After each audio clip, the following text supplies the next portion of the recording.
China దేశంలో భారత్కు సంబంధించి ఒక విచిత్రమైన పోకడ ఇవాళ సోషల్ మీడియా గమనిస్తుంది.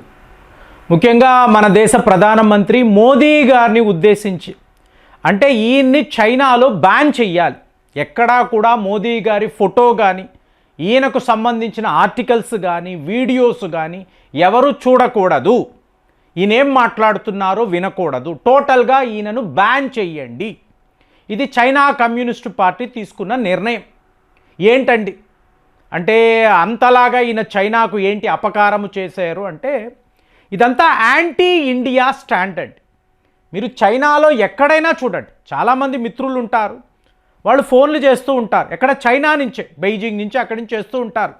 ఎందుకండి వీళ్ళు ఇలాంటి ప్రచారం చేస్తున్నారు, మనం అంత తప్పు ఏం చేశాము అంటే మీకు మురికి వీధులు, ఎటు చూసినా చెత్త, పొల్యూషన్, మీకు కటిక పేదరికం, అది మీరు కామాటీపురా అనండి లేదా మీకు ధారవి అనండి, ఇలా వీటిని చూపించి భారత్ అంటే ఇలాగే ఉంటుంది అని చైనాలో ప్రచారం జరుగుతుంది. అంటే ఒకప్పుడు అమెరికా, యూరోప్లో, ఇవాళ చైనాలో కూడా సోషల్ మీడియాలో ఇలాంటి ప్రచారమే ఉంటుంది.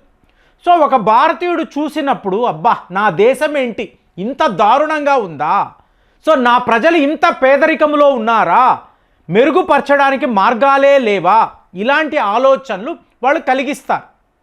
కానీ ఇదే చైనా ప్రజలు ఇంకొక వైపు చూస్తున్నారు. ఇవాళ మోదీని బ్యాన్ చేయడానికి అసలు సిసలైన కారణము, ఒకవేళ మన దేశానికి కూడా మోదీ లాంటి నాయకుడు వస్తే ఈ ఆలోచన ట్రిగర్ అయ్యింది అనుకోండి, జీ జింగ్పింగ్ యొక్క రేటింగ్ పడిపోతుంది. అవునా? కాబట్టి వాళ్ళు ఏం చేస్తున్నారు అంటే మోదీని గమనిస్తున్నారు. గమనించడం కాదు, ఈ వ్యక్తిని మీరు ఎంతలా ద్వేషించాలో ద్వేషించండి. ఇప్పుడు అదే కదండి, ఇప్పుడు పార్లమెంట్లో చూశారనుకోండి, వాళ్ళు ఆశ్చర్యపోయే విషయం మాట్లాడుతున్నప్పుడు వాళ్ళు ఏం చెప్తున్నారంటే ఇతను ద మోస్ట్ పవర్ఫుల్ లీడర్ని అనుకుంటాము, పార్లమెంట్లో డైరెక్ట్గా ఇతన్ని తిడతారు, తిట్టినా కూడా వాళ్ళ మీద ఎటువంటి యాక్షన్ ఉండదు. ప్రతిపక్షాలు ఎలా మాట్లాడినా, ఇక రాహుల్ గాంధీ గారు లాంటి వాళ్ళు ఎన్నో రకాలుగా క్రిటిసైజ్ చేస్తారు, కానీ మీకు ఎటువంటి యాక్షన్ ఉండదండి. మీకు దాడులు చేయడము, దానికి కౌంటర్ ఇవ్వడం, ఇలాగే ఉంటుంది.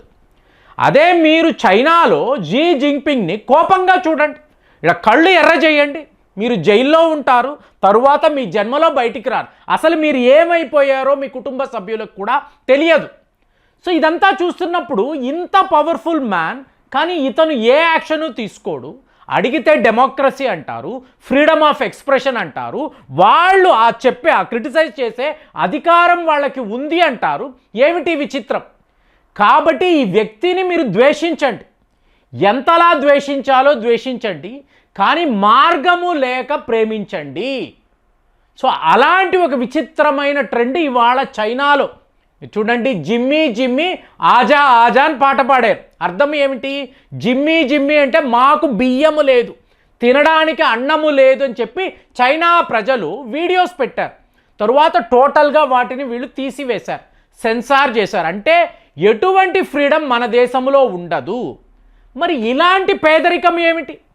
భారత్లో ఇలాంటి వర్స్ట్ సిచ్యువేషన్ ఏమిటి? ఇటువైపు జీడిపిని చూస్తేనేమో టాప్లో ఉంటున్నారు. సో నిన్నటికి నిన్న వార్త ఏమిటి? మీకు world's highest rice producing country Bharat, China కాదు, ఓవర్టేక్ చేసేసాం. మరి మనం ఇంత గొప్పలు చెప్పుకున్నాం కదా, చైనాను ఎవరు ఓడించలేరు, we are the greatest country in this world అన్నీ చెప్తున్నాం కదా. మరి ఇక్కడ గోస్ట్ సిటీస్ ఏమిటి? ప్రజలే లేని ఇంతంత పెద్ద కాలనీలు ఏమిటి? మీకు బ్యాంకులకు వెళితే డబ్బులు తిరిగి ఇవ్వము అంటారు, అడిగితే చైనా పాకిస్తాన్ ఎకనామిక్ కారిడార్లో పెట్టుబడులు పెట్టాము, మనకు లాభాలు వస్తాయి అంటారు, మళ్ళీ ఉద్యోగాలు లేవు. ఇన్నిన్ని కంపెనీలు, అమెరికా కంపెనీలు ఇంతంత మంది మన దేశాన్ని విడిచిపెట్టి ఎందుకు వెళ్తున్నారు? ఫ్యాక్టరీలు ఎందుకు మూతలు పడుతున్నాయి? మన యువతకు ఎందుకు ఉద్యోగాలు లేవు? మరి ఇదంతా చైనా ప్రాబ్లం కదా. మనం ఇంత గొప్ప దేశము అంటే భారత్తో కంపేర్ చేసినప్పుడు మనము ఎందుకు ఇలా ఉన్నాము? ఈరోజు చైనా ప్రజలు ఇవి ఆలోచించడం మొదలుపెట్టారంటే, కాబట్టే మోదీని వీళ్ళు బ్యాన్ చేశారు. ఇప్పుడు పాకిస్తాన్ వాడు అన్నాడు మోదీ లాంటి నాయకుడు ఉంటే మా దేశం వేరేలా ఉంటుంది. ఇప్పుడు చైనా వాడు కూడా ఇదే మాట్లాడుతున్నాడు అనుకోండి, చాలా పెద్ద దేశం కదండి, మీకు హైయెస్ట్ జీడిపి కదా, కానీ ప్రజలకి ఏమిటి, ఎటువంటి వాక్ స్వాతంత్రము లేదు. షీ జిన్పింగ్కి వ్యతిరేకంగా మీరు ఒక మాట కూడా మాట్లాడలేరు, ఒక వీడియో కూడా చేయలేరు. కానీ ఇక్కడ ఏమవుతుంది, వీళ్ళు జీడిపిలో దూసుకుపోతున్నారు, వీళ్ళ రెవెన్యూస్ పెరుగుతున్నాయి, ఎక్స్పోర్ట్స్ పెరుగుతున్నాయి, అయినా కూడా వాళ్ళ ప్రధానమంత్రి నువ్వు ఇలాంటి వాడివి అలాంటి వాడివి అని ప్రతిపక్షాలు అనగలరు. సో ఈయన కౌంటర్ అటాక్ ఇస్తాడే తప్ప వాళ్ళ మీద ఎటువంటి యాక్షన్ ఉండదు. ఇలాంటి విచిత్రం ప్రపంచంలో ఎక్కడ జరుగుతుంది? ఇప్పుడు చూడండి, ఒక గ్లోబల్ సబ్మిట్ జరుగుతుంది, ఒక G20 అనండి. మీకు పుతిన్ గారి నుంచి, అమెరికా అధ్యక్షుడి నుంచి యూరోప్ నాయకులంతా కోటు సూటు వేసుకొని, నల్లని కోటు సూటు అంటే అదొక సింబల్ అండి, వేసుకొని వచ్చి నిలబడతారు.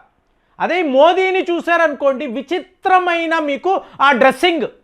ఒకప్పుడు గాంధీ గారు యూకే వెళ్ళినప్పుడు ఈ గుర్రాల రేస్ ఉంటుంది చూసారా, వాళ్ళందరూ వచ్చేవాళ్ళు ఈయన దగ్గరికి. వచ్చి ఏ గుర్రం మీద మేము బెట్టింగ్ చేయొచ్చు, ఏ గుర్రము గెలుస్తుంది గాంధీ గారు మాకు చెప్పండి. ఎందుకు? ఆయనని ఒక సాధువులాగా, అంటే ఈయన భవిష్యవాణి చెప్పగలరు. ఎందుకంటే ఆ డ్రెస్సింగ్, ఆ వేషాధరణను చూసి ఓహో ఈయన అలా చెప్పగలడు అనుకుంటారు. ఈయన ఒక నాయకుడు, ఒక స్టేట్స్ మ్యాన్, వాళ్ళు ఎవరు భావించేవాళ్ళు కాదు. అదే మోదీని, ఇంకా మోదీ దాకా ఎందుకంటే ఇప్పుడు నేను అలెగ్జాండ్రియాలో ఉన్నప్పుడు కార్లలో వెళ్తున్న వాళ్ళు కూడా ఆపి విచిత్రంగా ఇలా ఇలా అనడము, వచ్చి ఫోటోలు తీసుకోవడం. ఏంటి, నన్ను ఎవరైనా గుర్తుపట్టారా, వీళ్ళందరూ ఇస్లాం మతానికి చెందిన వాళ్ళు కదా, వీళ్ళు నా వీడియోస్ ఇలాంతా ఆలోచించాను. ఏంటి, మీ డ్రెస్సింగ్, జస్ట్ మీ డ్రెస్సును చూసి వాళ్ళు ఫ్యాసినేట్ అయ్యి వీళ్ళు భారత్ నుంచి వచ్చారని మీ దగ్గరికి వచ్చి ఫోటోలు తీసుకున్నారు. అప్పుడే అర్థమైంది, ఓహో ఈ డ్రెస్కి ఇంత వాల్యూ ఉంటుందా అని. అలాంటిది గ్లోబల్ లీడర్స్లో ఈయన మాత్రము ఒక విచిత్రమైన డ్రెస్ వేసుకొని అక్కడ ఉన్నప్పుడు చైనా వాళ్ళు ఏం మాట్లాడుతున్నారో చెప్పమంటారా? ఇతను ఏదో ఒక మాయాజాలము చెయ్యగలడు, ఒక బ్లాక్ మ్యాజిక్ చేసి తక్కిన వాళ్ళని ఈయన ఓడించగలడు. అలాగే అమెరికా విషయంలో కూడా జరిగింది. వాళ్ళు ఎంతలాగా భారత్ను వాళ్ళు ద్వేషించారు అంటే, ఒక డెడ్ ఎకానమీ అన్నవాళ్ళు ఇవాళ ఎలా సరెండర్ అయిపోయారు, లిటరల్గా సరెండర్ అయిపోయారు కదా. చైనా వాళ్ళు కూడా వాళ్ళ భూములను తీసుకువెళ్ళి భారత్కి ఎందుకు అప్పచెప్తారు? సో ఇదంతా జరుగుతుంది అంటే ఇతను ఏదో చేస్తున్నాడు, ఒక మాయ సృష్టిస్తున్నాడు. అలాంటి మాయను సృష్టించే నాయకుడు మా దేశంలో కూడా ఉంటే బాగుంటుంది కదా. షీ జిన్పింగ్ అలా చెయ్యలేకపోతున్నాడు కదా, ఇంకా మమ్మల్ని ఇంతలా హింసిస్తున్నాడు కదా. ఎందుకు ఇలా ఉంది మా చైనా పరిస్థితి, ఇలా ఎందుకు రోజు రోజుకి మా జీడిపి ఎందుకు పడిపోతుంది, ఇన్ని సంస్థలు ఎందుకు మూతలు పడుతున్నాయి, వీళ్ళందరూ దేశాన్ని విడిచిపెట్టి ఎందుకు వెళ్ళిపోతున్నారు? మరి అక్కడ ఓల్డ్ సిటీ అంటే బట్టలు కూడా లేకుండా రోడ్ల మీదకి వచ్చే చిన్నారులు, వాటిని చూస్తాము. ఇక్కడ అదే న్యూ సిటీ అన్నప్పుడు ఒక గచ్చిబౌలియో ఫైనాన్షియల్ డిస్ట్రిక్టో చూసినప్పుడు 60 ఫ్లోర్లు 70 ఫ్లోర్ల బిల్డింగ్లు ఏమిటి, ఈ మాయ ఏమిటి? ఇది ప్రతి ఒక్క నగరములో జరుగుతుంది. భారత్ యొక్క ప్రతి ఒక్క నగరములో కటిక పేదరికాన్ని మీరు చూడొచ్చు, అలాగే హైయెస్ట్ లెవెల్లో ధనికులను కూడా చూడొచ్చు. ఇది ఏమి విచిత్రం? కాబట్టి ఈ భారత్ను ఎంత ద్వేషించాలో ద్వేషిద్దాము. అట్ ది సేమ్ టైం ఏమీ చెయ్యలేని పరిస్థితుల్లో వాళ్లను మనము ప్రేమించడం మొదలు పెడదాము. అదే ఇవాళ అగ్రరాజ్యాలు అంటున్న అమెరికా వాడు అదే చేస్తున్నాడు. ట్రంప్కి మనము అంటే అస్సలు నచ్చదండి. మార్గము లేక చచ్చినట్టు మనతో ట్రేడ్ డీల్ పెట్టుకున్నాడు, యు ఆర్ గ్రేట్ అంటున్నాడు. చైనాలో కూడా ఓపెన్గా ఈ క్యాంపెయిన్ జరుగుతుంది.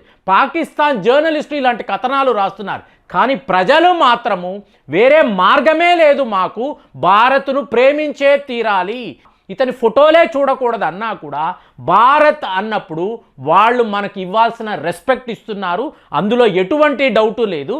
మరి చైనాలో ఈ విచిత్ర తీరును మీరు ఎలా చూస్తున్నారు? కామెంట్స్లో రాయండి. మళ్ళీ వచ్చే వీడియోలో కలుద్దాం.